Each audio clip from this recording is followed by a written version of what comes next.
We're talking now with Oliver Sloup. He's with Blue Line Futures. He's located in Chicago.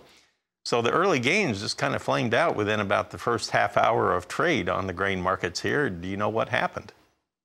Well, we started the week a little bit softer. Then we, as you had mentioned, got a nice little pop on the open, and I think a lot of that was back on the back of that export sales report for soybeans. But that was sold into, and I think if you kind of zoom things out and look at commodities as a whole, we're kind of in a risk-off trade. We saw gold and silver just get hit brutally hard last night. Gold was down about $100 at one point. Crude oil down about $2.50. So this risk-off sentiment in the broader commodity complex probably seeping into the grain complex a little bit. And you look at core to where we've been trading here the last 10 sessions, we've traded 550 the last 10 consecutive sessions. So we're really tethered to that 550 level until we get a fundamental catalyst to give us a technical breakout or breakdown. And obviously, we all know that there's a big USDA report here this week that could be the catalyst to give us that bigger directional move. Seasonally, we continue to lean on the sell side, especially for producers who are looking to lay off some risk and put a floor in the market.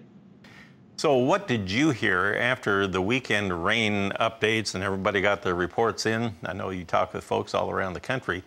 It sounds like it must have been about 6 of one and half a dozen of the other. It was enough rain for some, but not enough for others.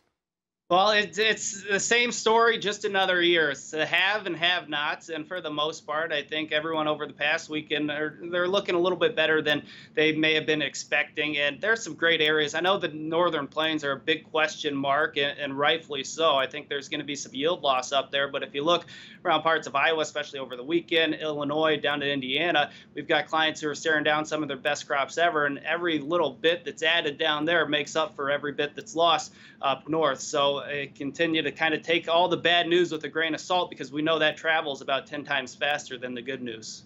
Good point. All right, Oliver, we'll be back and take a look at our livestock trade here on a Monday when we return.